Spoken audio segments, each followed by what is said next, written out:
Hundreds of meters above the Jinsha River, workers drilled directly into an almost vertical mountain wall. Before construction could begin, engineers first had to understand exactly what this mountain was made of.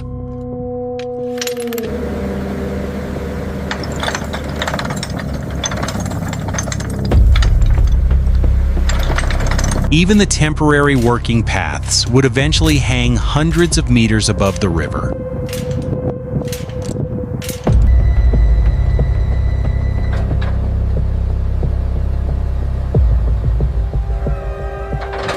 Later, entire steel truss units would cross this canyon suspended from 4 carefully controlled lifting points. But at the beginning, there was no bridge, no tower, and almost no usable construction ground.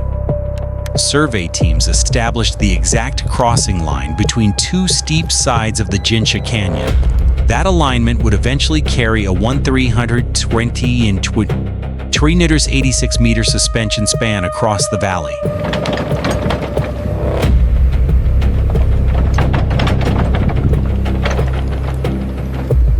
Before foundations came logistics. Every machine and steel component needed a route into the mountains. Where the road became too narrow, crews drilled directly into the mountainside to create more space.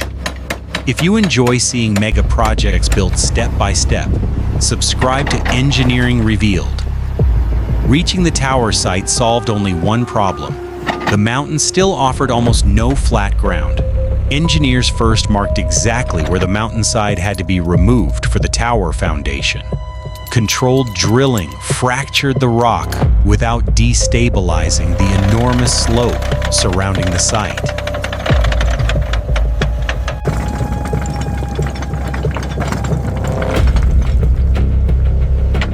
Excavation and spoil removal gradually carved a working platform from the side of the canyon.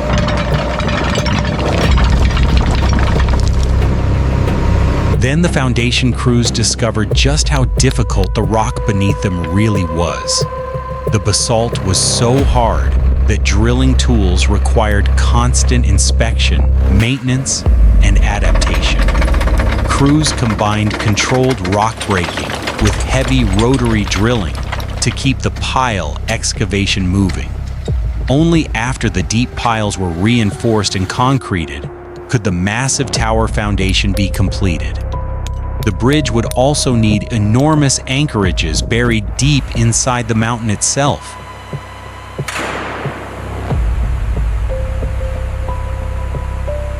Drill and blast excavation advanced the steep anchorage tunnel one controlled round at a time. After each round, compact machinery removed the fractured rock from the confined underground face. Rock bolts, steel mesh, and shotcrete stabilized each newly exposed section before excavation continued. Deep inside the mountain, dense reinforcement and mass concrete formed the permanent anchorage chamber. Heavy steel termination hardware was then aligned and locked into the enormous concrete anchorage structure. With the foundations ready, reinforced concrete tower legs could finally begin rising above the canyon. Climbing formwork allowed the same working platforms to move upward as each concrete lift was completed. Rebar, formwork, concrete, and climbing cycles repeated continuously as the towers gained height. Higher above the river, every material lift depended increasingly on the tower crane. Workers guided heavy reinforcement into position while secured to platforms exposed to the canyon wind. Near the top, the 2 tower legs were prepared for their upper structural connection. The towers were finally complete, but 1,386 meters of empty air still separated them. The first physical connection across the canyon was not a road, but a lightweight pilot line.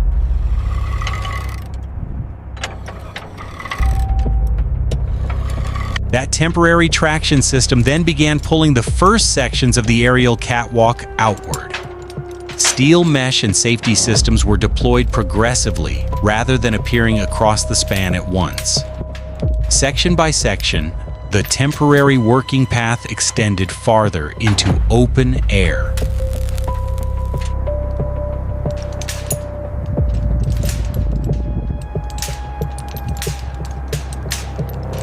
Once connected, the catwalk gave crews access to the full route of the future main cables. Each main cable would ultimately contain 169 prefabricated parallel wire strands. Every strand carried 127 high-strength wires and had to be pulled across the full canyon. At each tower, the strands were guided through precisely shaped saddle systems. For more real engineering processes like this, subscribe and keep building with Engineering Revealed. Cable geometry was surveyed carefully because temperature could alter the measured position of the strands.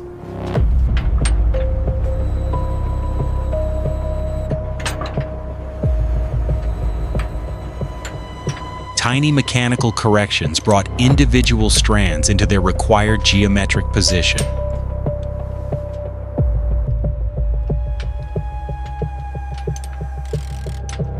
After all strands were erected, workers inspected the complete but still uncompacted cable bundle. Compaction transformed those individual strands into the final uniform main cable form. Permanent clamps were positioned around the compacted main cables at carefully defined locations. The same operation repeated along the span, preparing attachment points for the vertical suspenders. The first suspenders hung into open air because the roadway structure still did not exist. Across the bridge, the full system would eventually include 508 suspenders. Now the suspension skeleton was complete, but beneath it, there was still no steel roadway. The stiffening girder began as individual steel members fabricated to extremely controlled geometry.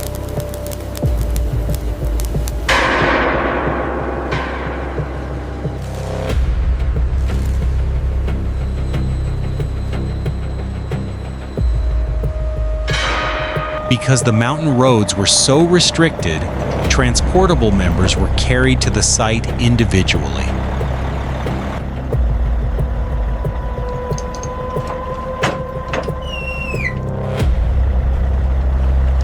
At the assembly yard, cranes unloaded the members into a tightly constrained working area. Gantry cranes then assembled them into the much larger units required for aerial erection. A major lifting unit measured about 21.6 meters long, 27 meters wide, and 9.5 meters high. Typical units approached 216 tons, close to the 220-ton rating of the cable crane system. 4 engineered lifting points distributed the enormous load across the rigid steel unit. Before liftoff, all 4 lines were gradually pre-tensioned and balanced. The cable crane then took the load away from the temporary supports.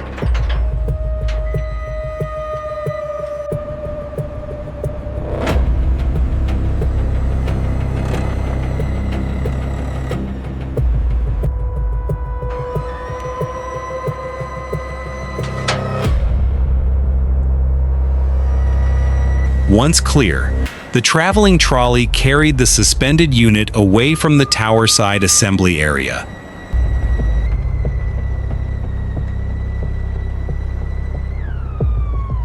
Operators controlled the lift through a centralized PLC-based cable crane control system.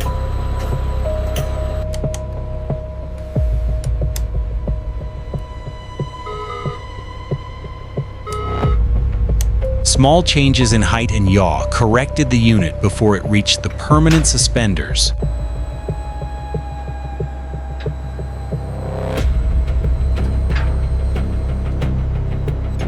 Final adjustments were measured in centimeters before permanent structural connection could begin. Jin'an steel erection began around mid-span rather than simply growing outward from both towers. Each new heavy unit extended the central structure farther toward one side of the canyon. Repeated lifts created an early steel cluster centered above the river. crews alternated erection outward, keeping progress approximately balanced toward both towers. By the middle stage, roughly half the stiffening girder stretched continuously around the span's center. The two erection fronts continued moving outward, leaving progressively shorter gaps near the towers. At roughly 3/4 complete, the central span was already continuous and structurally connected. The final gaps are next. Subscribe before we close this 1,386-meter span. Unlike a classic mid-span closure, Jinnan's remaining connection was near the tower side end region. The final steel unit was rigged and checked before the last major lifting operation.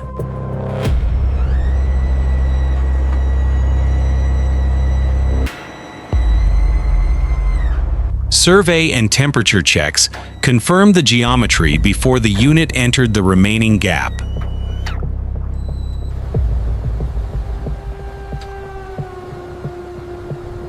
High-strength connections gradually transferred the load from the cable crane into the permanent structure.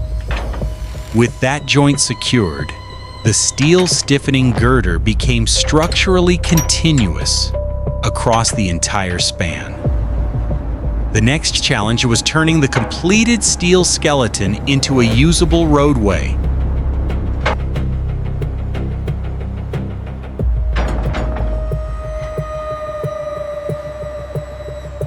Heavy deck panels were installed progressively across the stiffening girder, instead of all at once.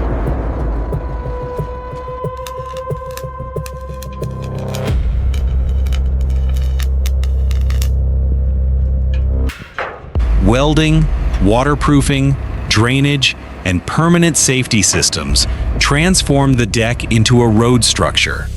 The bridge now looked nearly finished, but it still had to prove that the structure performed correctly.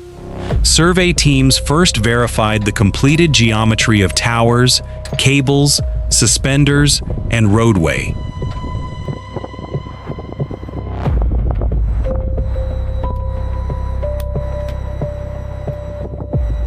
Controlled test vehicles then applied known loads while engineers monitored the bridge's structural response.